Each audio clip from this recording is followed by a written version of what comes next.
전능하사 천지를 만드신 하나님 아버지를 내가 믿사오며 그 외아들 우리 주 예수 그리스도를 믿사오니 이는 성령으로 잉태하사 동정녀 마리아에게 나시고 본디오 빌라도에게 고난을 받으사 십자가에 못 박혀 죽으시고 장사한 지 사흘 만에 죽은 자 가운데서 다시 살아나시며 하늘에 오르사 전능하신 하나님 우편에 앉아 계시다가 저리로서 산자와 죽은 자를 심판하러 오시리라. 성령을 믿사오며 거룩한 공회와 성도가 서로 교통하는 것과 죄를 사하여 주시는 것과 몸이 다시 사는 것과 영원히 사는 것을 믿사옵나이다. 아멘.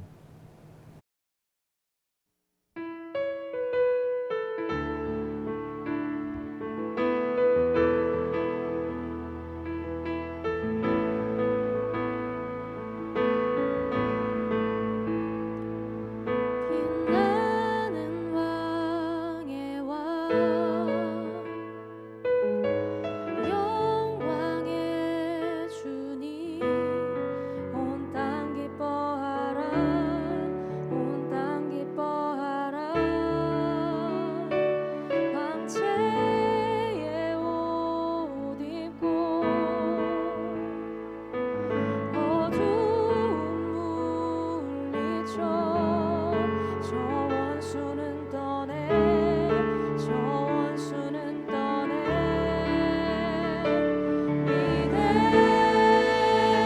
위대하신 주 찬양의 위대하신 주 모두 알게 되리라 위대하신 주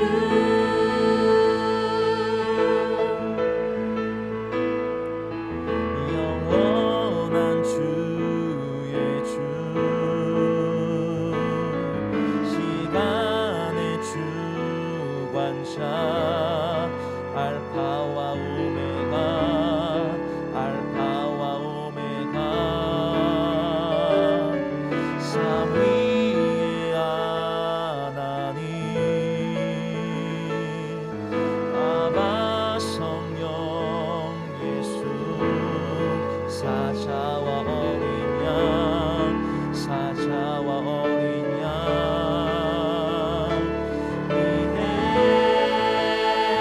위대하신 주 찬양의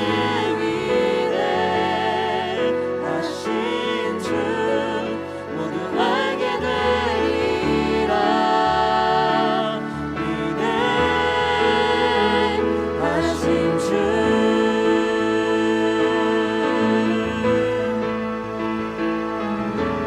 모든 일을 위해 뛰어나신 이름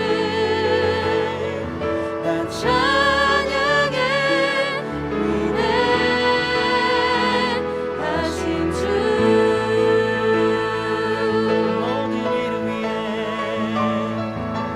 모든 일을 위해 뛰어나신 이름 난 찬양해 위대하신 주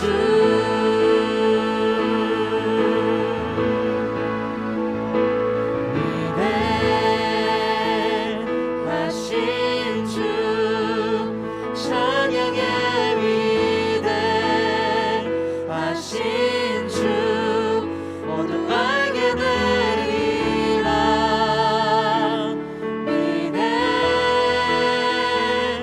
위대하신 주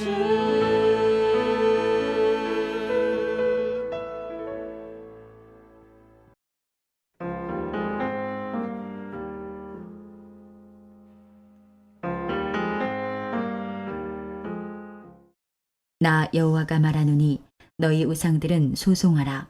야곱의 왕이 말하노니 너희는 확실한 증거를 보이라. 장차 당할 일을 우리에게 진술하라. 또 이전 일이 어떠한 것도 알게 하라. 우리가 마음에 두고 그 결말을 알아보리라. 혹 앞으로 올 일을 듣게 하며 뒤에 올 일을 알게 하라. 그리하면 너희가 신들인 줄 우리가 알리라.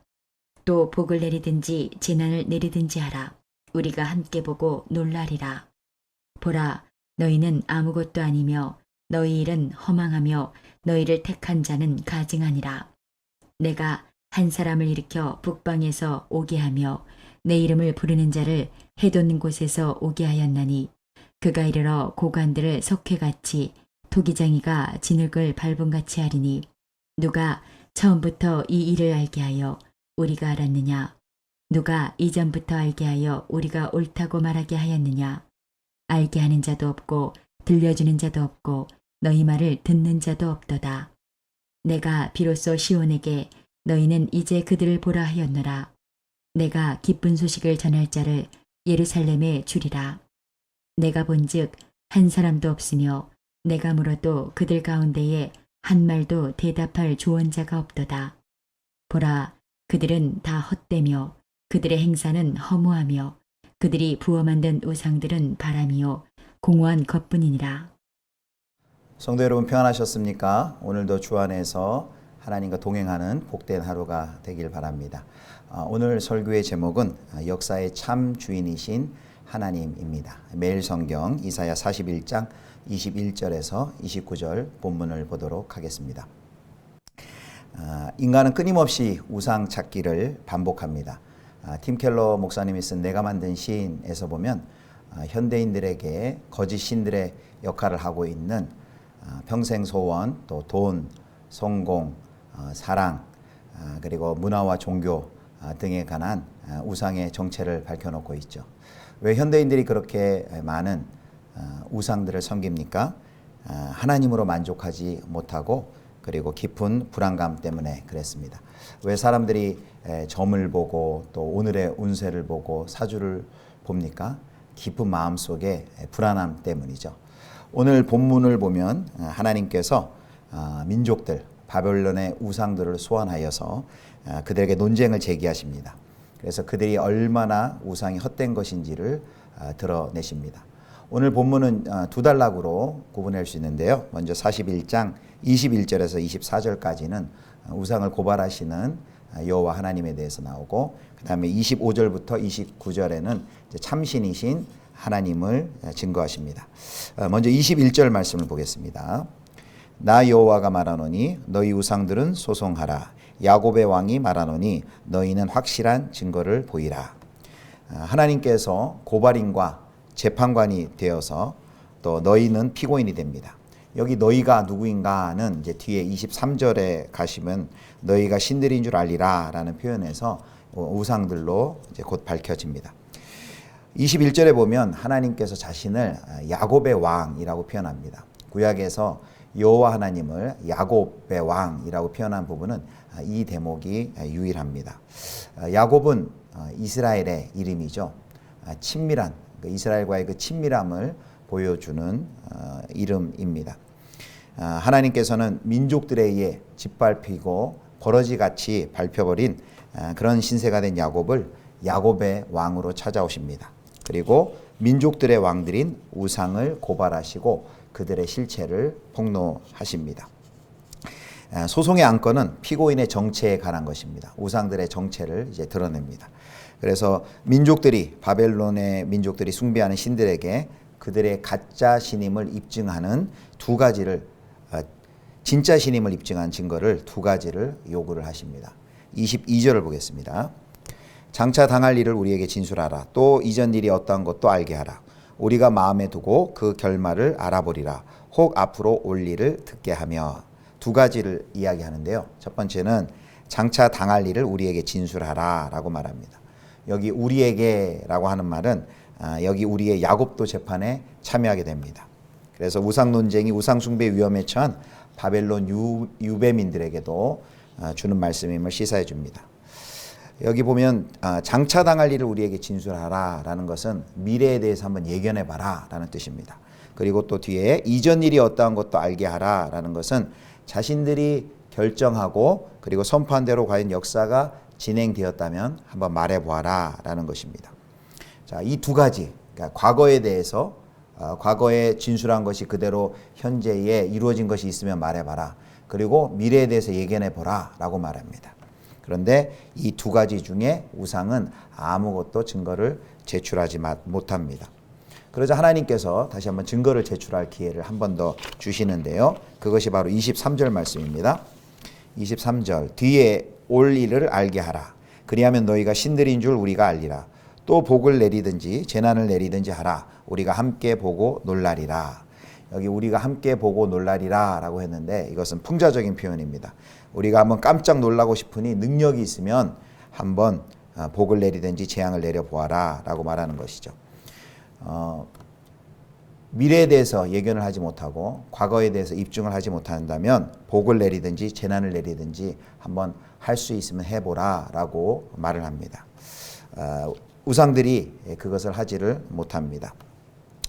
자, 그래서 24절 하나님께서는 이렇게 선포하십니다. 선언하십니다. 보라 너희는 아무것도 아니며 너희 일은 허망하며 너희를 택한 자는 가증하니라. 우상은 허구이며 아무것도 아님을 선포하십니다. 그리고 너희를 택한 자는 가증하니라 라는 말씀을 통해서 우상 숭배의 종말, 파국을 보여주고 있습니다. 우상 숭배의 유혹에 노출되어 살아가는 그 바벨론의 유배민들에게 주는 경고이기도 합니다. 야곱의 왕을 버리고 아무것도 아닌 우상을 섬긴다면 우상처럼 가증한 존재, 아무것도 아닌 존재가 된다는 것입니다. 자, 이렇게 우상은 아무것도 아니고 헛된 것이다 라는 것을 드러내신 하나님께서는 이번에는 하나님만이 역사의 주관자이심을 보여주십니다. 25절부터 29절인데요. 하나님께서 이제 신적 능력을 입증하십니다.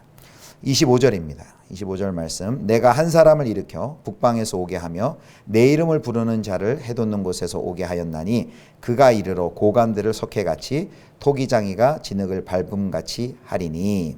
자, 우상들에게 제시했던 것 같은 논리로 하나님께서 자신이 역사를 주관하심을 이렇게 보여주십니다. 여기 보니까 한 사람을 일으켜 북방에서 오게 하며 내 이름을 부르는 자를 해돋는 곳에서 오게 하였나니 라고 했는데 바로 이것은 그 당시 바벨론의 북쪽과 동쪽에서 벌어지는 세계적인 정치적인 격변에 대해서 이야기를 하고 있는 것입니다. 주전 559년 바벨론 동쪽에 위치한 바사의 왕이 된 고레스는 서쪽으로 원정을 떠납니다. 그리고 550년 바벨론 북쪽에 자리한 메대를, 그리고 주전 547년에는 리디아를 정복합니다. 이 고레스는 남쪽을 제하고 삼면에서 바벨론을 애워싸고 압박을 합니다. 바로 여기 25절에 말한 한 사람을 일으켜 북방에서 오게 하며 라는 것이 그 고레스를 말하는 것입니다. 여기 내 이름을 부르는 자를 해돋는 곳에서 오게 하였나니 라고 했는데 이 표현은 하나님의 계획이 이루어지는 데 있어서 자기 의지와 상관없이 하나님의 도구로 고레스가 사용되고 있음을 보여주고 있습니다. 바로 땅의 역사를 결정하신 여호와께서 보낸 고레스 왕을 통해서 민족들의 통치자들은 저항하지 못하고 굴복할 것이다 라는 것을 보여주고 있는 것입니다.